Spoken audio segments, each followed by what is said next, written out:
Good Friday evening and welcome to the NCWLIFE Evening News. I'm Grant Olson.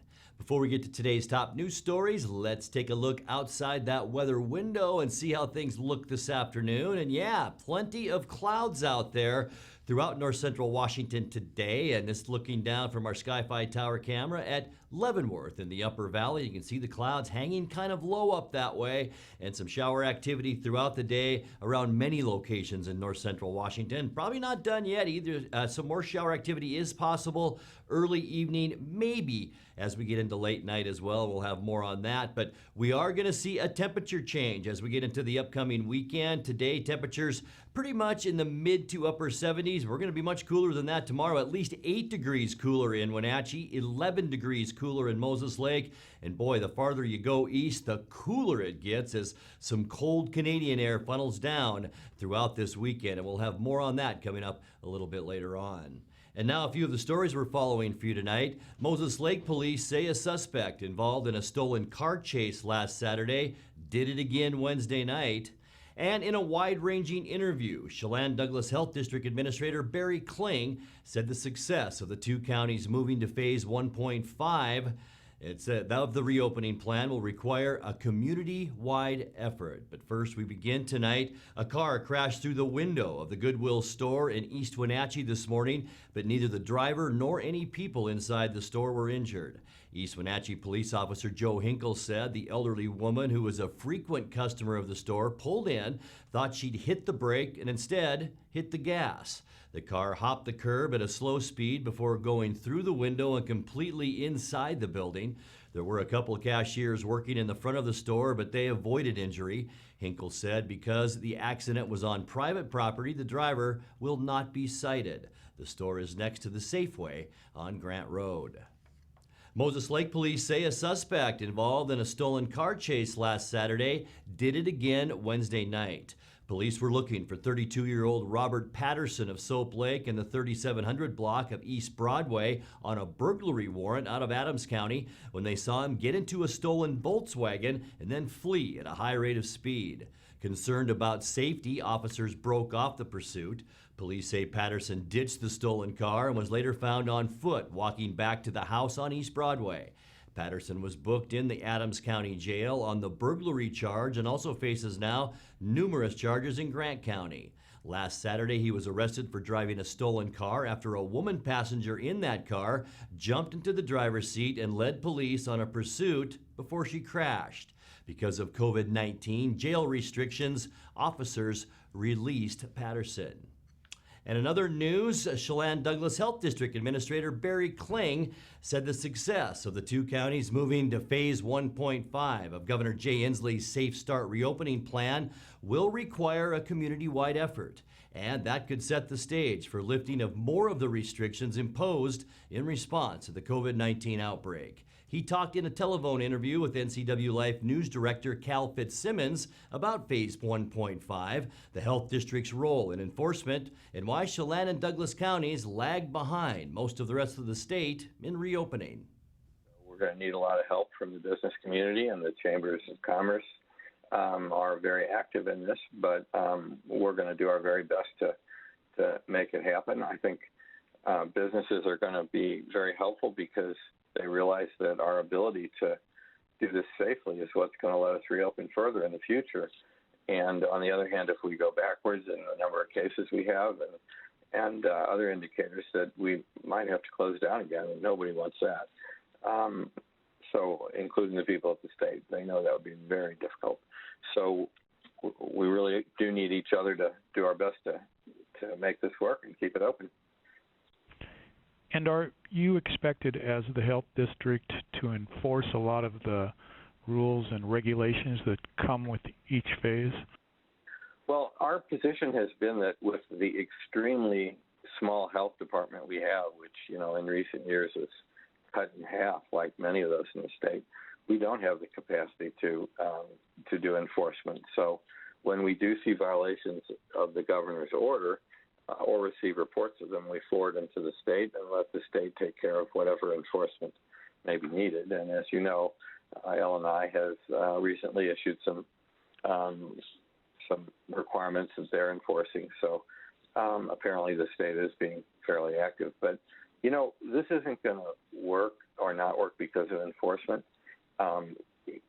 We need a massive enforcement response that nobody is contemplating at all. Almost all of this can be achieved by cooperation, by people realizing they're part of a community and we depend on each other. When the district decided to apply for phase 1.5, why didn't they apply or you apply for phase 2? Well, the main problem we had in qualifying for an advancement of any sort is that we still have a lot of cases. Now, this week they've been down, and we really hope that continues. But until then, we had several weeks of increasing cases, and we were the second highest area in the state in the number of cases per 100,000 population. So the good news was we didn't have very many, and we don't have very many people in the hospital, so it wasn't like we were having a lot of severe illness, but still we were having a lot of cases. And we believe that would make it very difficult for the state health department to justify to the governor moving us all the way to phase 2. Our proposal, however, got pretty darn close to that. Did a lot of the numbers of positive cases that are being applied to that report the last 3 weeks or 2 weeks, weren't those a cluster of cases at a Stimil facility? No, that's just not true. If you take out all of the cases from congregate living facilities, whether they're long-term care or farm worker housing, our rates were still second highest in the state. So that was a part of that number, certainly. But the idea that it was due mainly, much less only, to that sort of thing is simply incorrect. Now, we have had a high rate among members of the Latino community in general, not just farm workers. And that mirrors what you see in virtually every community, in the sense that whatever group, regardless of their ethnicity, has lower average income, lives in more crowded housing conditions, tends to have extended families living together, and those are things that make it easier for a virus to be transmitted from one person to another. That's what's going on there. It's not because they're Latino. It's because it happens regardless of ethnic group in economically similar communities elsewhere.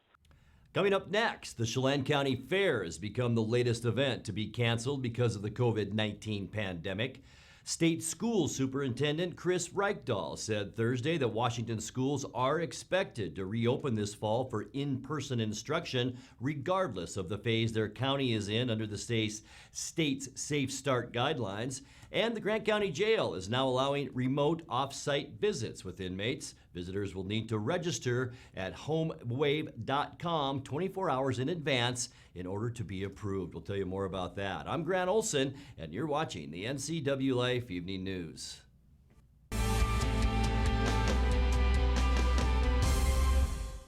Coming home should never be a chore.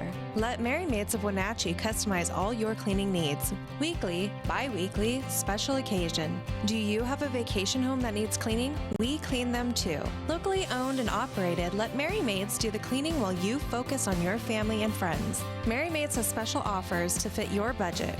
Request your free cleaning estimate today. 509-663-1710.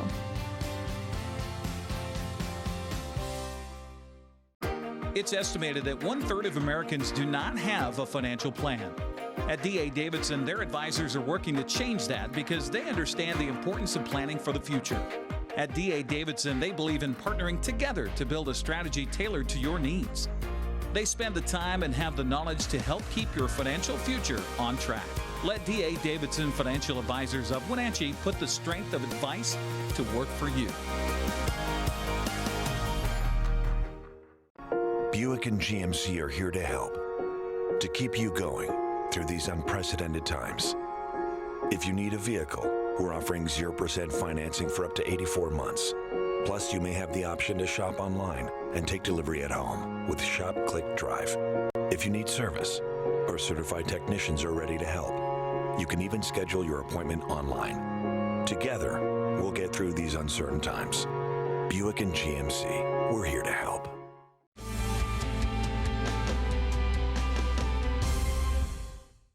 Welcome back. In another news, the Chelan County Fair has become the latest event to be canceled because of the COVID-19 pandemic.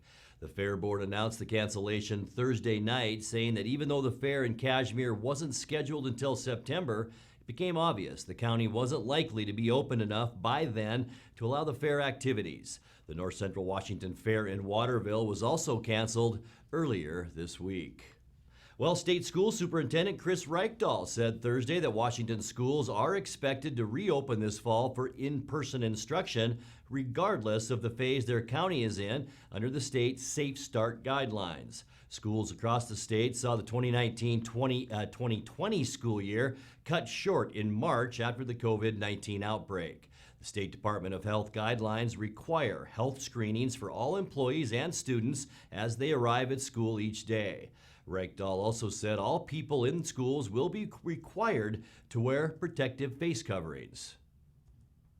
Today, I am telling you that our top priority for this fall is not some modified schedule. We'll talk a bit about that. It is not alternatives to face-to-face learning, but in fact, we are telling you today that in partnership with the Department of Health, the Governor's Office, Labor and Industries, we built a policy framework that will allow for our schools to open across the state this fall. It is, of course, a function of our health outcomes. We have to do our part. We have to wear masks. We have to maintain social distancing when and where we can. We've got to focus on personal hygiene. Our personal behaviors as individuals in our communities help shape the ultimate possibility. But the framework we're disclosing today and sharing with you today is a presumption that we are coming back, and every school district needs to prepare for a fall opening that is face-to-face. There will be health guidance that comes with this. They've been amazing partners in this. Probably the most clear will be face masks, face shields, face coverings will be required for everybody as a part of this. The science is very clear that this is a virus and a disease of droplets, and everything we can do to remove the risk of those droplets leaving our space and connecting with our peers or being on surfaces puts us at greater risk. So there's a challenge in this for all of us, and we have to do that well. The Grant County Jail is now allowing remote off-site visits with inmates. Visitors will need to register at homewave.com 24 hours in advance in order to be approved for a visit. Those approved can then talk with inmates by phone or video. The visits can include either the main jail or the work release center. The Grant County Sheriff's Office canceled jail visits back on March 31st to avoid the spread of the COVID-19 virus in that jail. You're watching the NCWLIFE Evening News. Coming up next, tonight's feature story and your complete local weather forecast. That and much more still to come on the NCWLIFE Evening News. Please stay with us.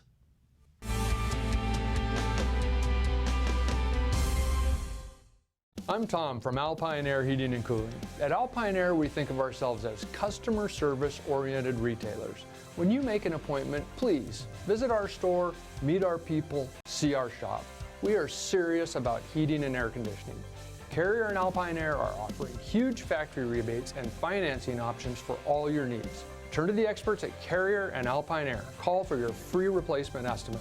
Heat and air, call Alpine Air, 662-6846. Owner Andrew Vickery brings years of experience to help you transition your backyard into a place where memories are made, family time is looked forward to, and friends are always welcome. Blue Lagoon Pool and Spa offers many different styles and sizes of artesian spas, both new and used, as well as residential and commercial pool and spa services, regular maintenance and repairs, and all the chemicals required to keep your pool and spa crystal clear. Stop on by Blue Lagoon Pool and Spa today. You want to help others. You need a solid career. You can have both with help from Charter College. Our 10-month medical assistant program prepares you to work in healthcare settings like physician offices, rehab centers, and clinics.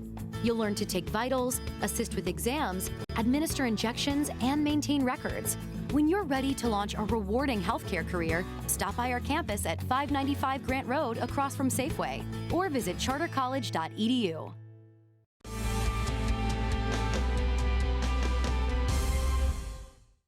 Welcome back to the NCWLIFE Evening News.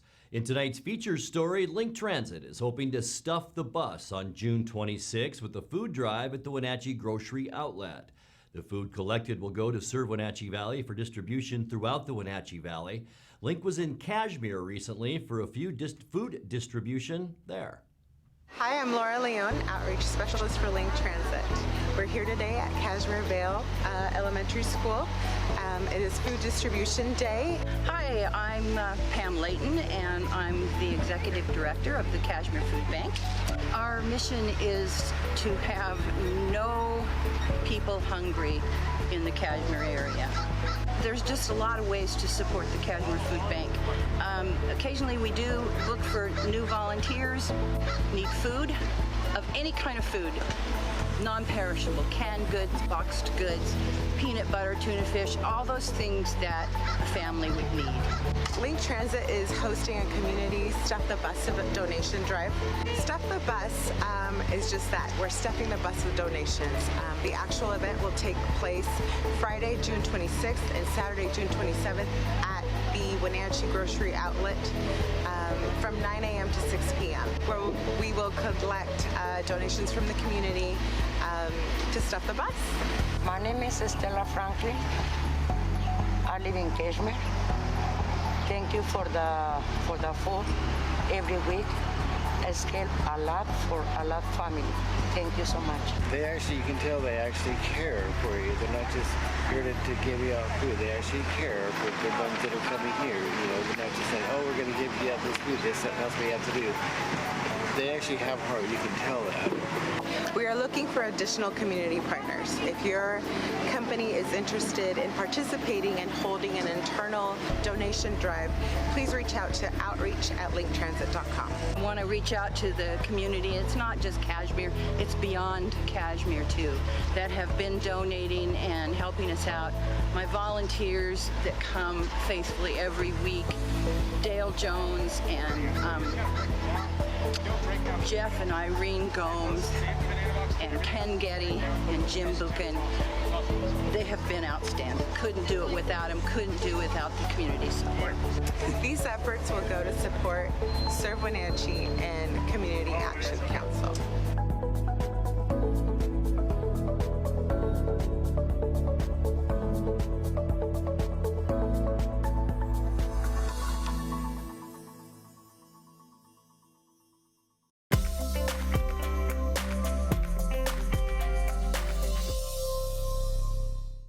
Time now for a check of your North Central Washington weather forecast. And before we get to all those details, outside we go as usual, this time up to the Upper Valley, looking down a little bit of Leavenworth right here, and a lot of those clouds hanging around the mountaintops of the Cascades today. Some shower activity this morning. We've seen some of that this afternoon as well. Some rumbles of thunder out there in places too, and that should continue into our evening hours. Our almanac, I couldn't get a lot of information today. The Weather Service site was down, but I can tell you high temperatures today pretty much in the middle 70s, and that's about where we should be for this time of year. 77 is our normal high temperature. Let's just jump right to the weekend. Tomorrow's temperatures and show you what we can expect here in North Central Washington. Much cooler temperatures as we get into the upcoming weekend. Only 70s, 71 for Moses Lake, Ephrata, and Quincy. We'll be right at the 70 mark in the Wenatchee area, and then upper 60s from Eniat all the way into Omak. We are seeing some cooler Canadian air funnel down into Washington State, and that will really cool us down as we get into the upcoming weekend, beginning a little bit tonight. As we take a look at our surface loop tonight, we'll see mostly cloudy skies. Still a chance for those lingering showers tonight. We'll keep about a 30% chance of it. Breezy conditions too right here in central Washington. We're talking winds about 10 to 15 miles an hour tonight, so not terrible, but it will be a little bit breezy. For Saturday, a little bit breezier. We'll see winds about 10 to 20 miles an hour, a 20% chance for showers, and cooler temperatures. Here's that dip and that little bit of trough, allowing colder air to funnel right down into north central Washington, and that means a windy day on Sunday too. Even though we'll see plenty of sunshine Sunday, you'll feel that cool air out there with the breezy conditions and plenty of clouds all around the western United States as well. As we kick off our next work week on Monday, mostly cloudy skies, a good chance for showers on Monday, especially west of us and east of us. Temperatures though, will be cooler than normal. Look at that, only in the 50s and 60s, even some 40s in parts of the northern mountains in Washington. Those are highs on Monday. For Tuesday, partly cloudy. We will begin to climb back to about normal as far as temperatures go beginning early next week. Wednesday should be a nice one. Mostly sunny skies on Wednesday. It will be warmer. Big area of high pressure out in the Pacific will begin to slide on shore, and that will allow us to warm up a little bit. Wednesday, not a whole lot. Temperatures will remain in the 70s, but by the time we get to Thursday, mostly sunny skies. Look at that, all the way back through the central United States. A little bit of cloudiness in the Dakotas and Minnesota, but we are going to be warmed up. On Thursday, we'll see high temperatures almost statewide, especially east of the divide, east of the mountains, I should say, with temperatures right around 80. Let's take a look now at your Patriot Plumbing, Heating and Cooling 7-day forecast. 55 tonight, and here's that cool down. 70 degrees for Saturday in Wenatchee. See breezy conditions both days. Mostly sunny on Sunday, though, so not a terrible end to our weekend. And then as we start our next work week, a 40% chance of rain and mostly cloudy, and then a nice warm up. By Thursday, partly cloudy with a high temperature of 80. And that's a look at your local weather forecast. Coming up next, tonight's sports report with Eric Granstrom and more as the NCWLIFE Evening News continues right after this.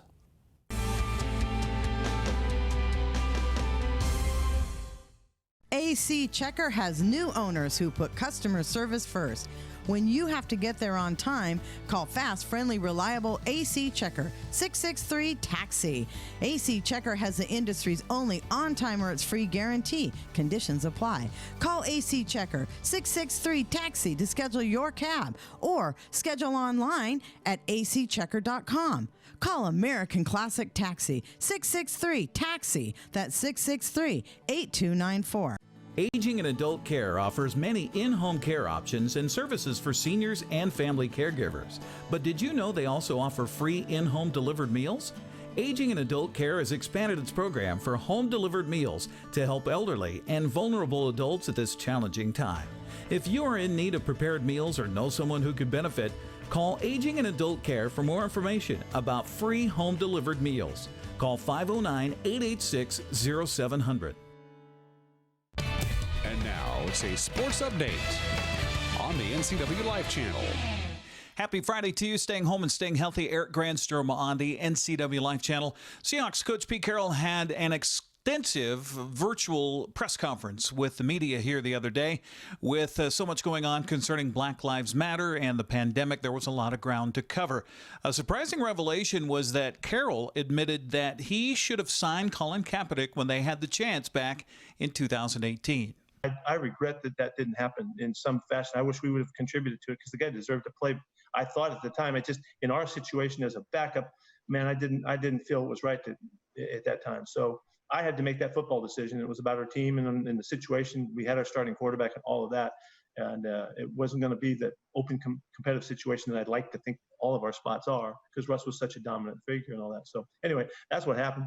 And I wish people had called me during the time before we ever got him in and say, hey, he'd be great in your program. He may not be able to play here or there, but he certainly could play for you. I agreed with that. He could play for us. He could have been a fantastic player in our program. Unfortunately, it just didn't work out. And then when you look back, I felt like we missed the opportunity. And so as I look back at it, I wish we could have figured it out and known what we know now and given him the chance, because I would love to see him play football those years. Carroll and the Seahawks have taken a leadership position among NFL teams to involve players and coaches in a push for racial equality. Carroll says, strangely, having to live in a virtual world has helped the team's connectivity. And for some reason, in the Zoom format, each guy gets his chance and he's on the screen and everybody's looking him right in the eyes. He's telling his story. This has been very powerful. And even if you're sitting in a room and you're sitting behind a guy, in the same room, you sense the emotions even more so. But this has been really powerful. And whenever you're willing to show yourself, you can't help but feel somebody more so and understand them more deeply. And in that, it's all part of the depth of the connection that the team has an opportunity to go through. And sometimes you get there and sometimes you don't. You don't know when it's going to happen. I don't know how, where we are at this point. I can't tell you. But I do know that this has been absolutely necessary. And the essence of it is it has brought us closer. And it's really important that it does, because we got stuff we got to get done together too. We got work to do, and so we're going to need each other. We're going to need to work with one another, and it's just, we can't control everything outside of us. We can't touch everybody that's out there, but the better we work at it, the more heartfelt communication and conversations that we get through, I think we'll be able to extend our sense of awareness to those that we love and that are close to us.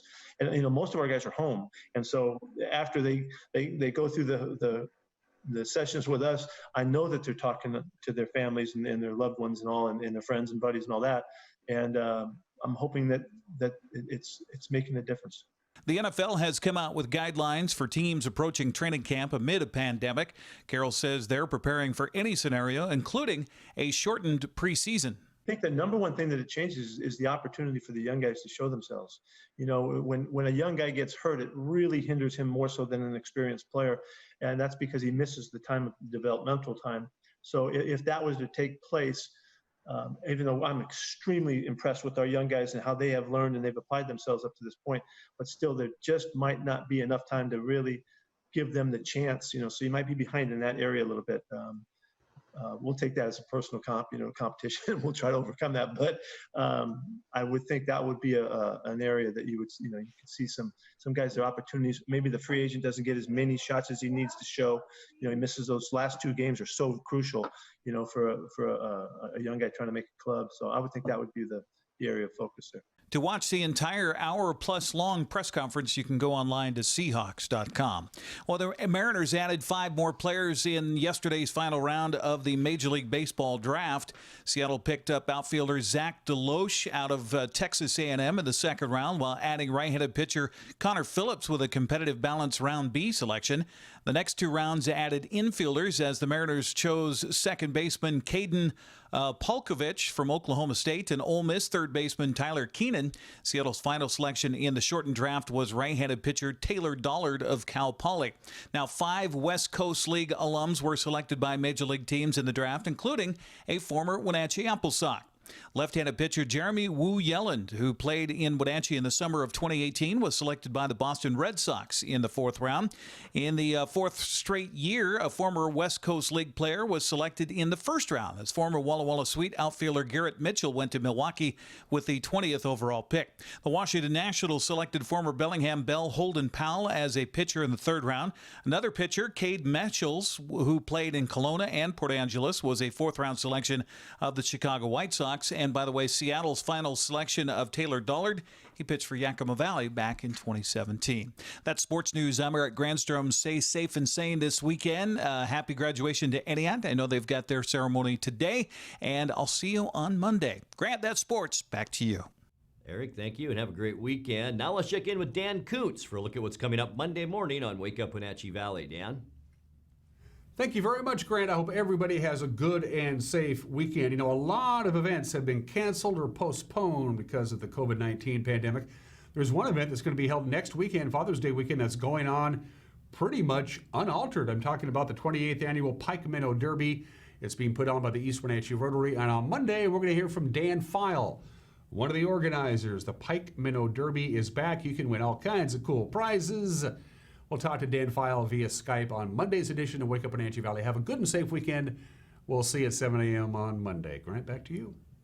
Thank you very much, Dan. And that's going to do it for our newscast tonight. For more on these stories and other news from around North Central Washington, you can find us on Facebook or our website at ncwlife.com. And remember, if you see news happening, we'd like to hear from you. You can send us an email at news@ncwlife.com or give us a call at 888-6295. I'm Grant Olson. Thanks for joining us, and have a great weekend.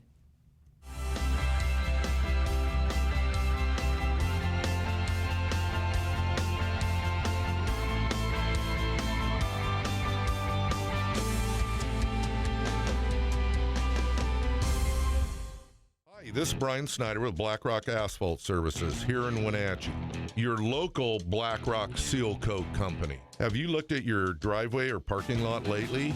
Is it gray and oxidized? Does it have cracks that have not been taken care of? Or do you have striping that is pretty much non-existent? Please give us a call locally here, 509-665-9769. Learn more at blackrockasphaltsealcoating.com.